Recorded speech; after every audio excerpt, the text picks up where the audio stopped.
Hello there, YouTubers.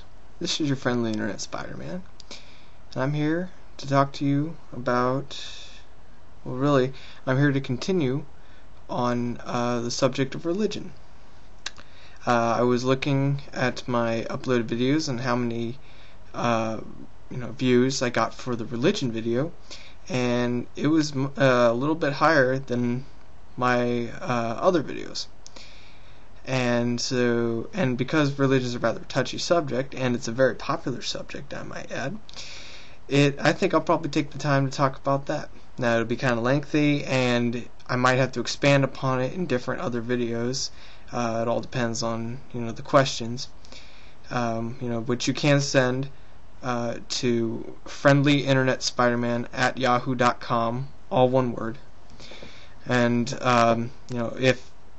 if there's something that I think there could be really interesting to talk about, or something that could be continued or elaborated more on, I'll talk about that. So I think first thing we should do is start at the beginning, and that was Genesis.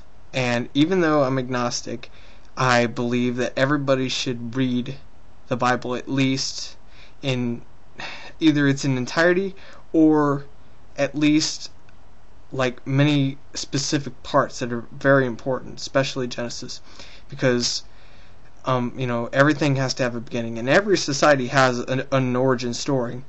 Everybody has the Genesis story. The Native Americans have a very similar Genesis story to the Abrahamic Genesis story. Before there was darkness, and then there was light, and then in the light there was earth, and there was water before there was land, and then there was land before animals, and then there was animals before humans, and so on and so forth. So let me first talk about how, first, I don't understand exactly how everybody can take to heart the whole Genesis story. I mean, some of it is true. I'm pretty sure of that, and a lot of it sounds believable, and some other stuff could just be elaborations. Now, because I'm so interested in the Genesis, a Jewish friend of mine was actually telling me, and he was quoting George Carlin, saying that if you want to know a lot about the Old Testament, talk to a Jew. And that's basically true. So I decided to go to the Old Testament in Hebrew to English, or called the Tanakh.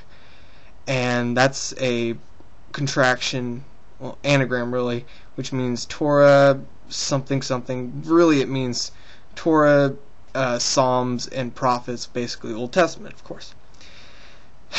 And anyway, okay, supposedly Moses wrote all 5 books of the Torah. The Torah is the 5 books of Moses, okay, which is Genesis, Deuteronomy, I think Leviticus, Exodus, and one more. It doesn't really matter anyway.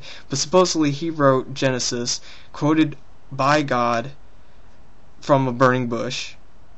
Okay, burning bush. Why couldn't he just have a physical form like a human or something? But I guess a burning bush is more believable, as in like, hey, listen to me, I'm a burning bush, not some guy up on a rock.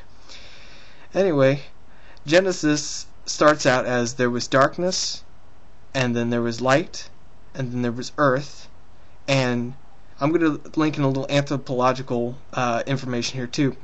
It's pretty much confirmed there was water before there was land, and land, as we know it, is, from, if you know your basic science class, old land masses are formed by seismic activity under the Earth's crust, caused by tectonic plates rubbing against each other, causing fissures in the Earth, making molten lava go up into the water, and cooling to form land. This land floats up to the water, where seeds are blown from the wind onto the attaching rocks, and then they grow and they form plant life.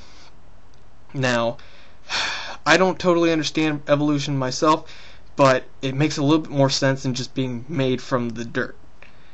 And the thing is, the ancient Jewish people didn't understand science. They didn't understand evolution. They didn't understand, basic Darwinism. I'm sure they knew. That's kind of arrogant to say. I'm sure they understood the survival of the fittest. Strongest survive. That's basic. Everybody can that's a basic observation. It's a little difficult to talk about this because this can make a lot of people angry, but I don't really care. So, I kind of got off subject a little bit. Genesis talks about how the earth was made, then the animals, and the animals were made before humans. There's scientific data confirming this, that animals appeared before humans, and it was the sea creatures, then the land creatures, and the air creatures were kind of like land and air mixed together. And then the humans came. Now, some people can interpret this as as metaphorical, just as into collapse time, because in God's eye, a blink is an eternity. And the Hindus say this too about Brahma, how a blink in his eye is an eternity to us. And anyway, the point though is that even if you started out with just 2 humans, how could you exactly get more than one person? Because now, a guy I met, he's a Messianic Jew, but he doesn't like being labeled because he believes that religion shouldn't really be part of that. And it does say in the book of James that religion that takes pride within itself and not focusing on the teachings and the people is a vain and false religion. I think I'll probably stop right now because I think it's getting a little long. I don't exactly know because I don't have a timer on this thing. But I'm going to continue in a second part.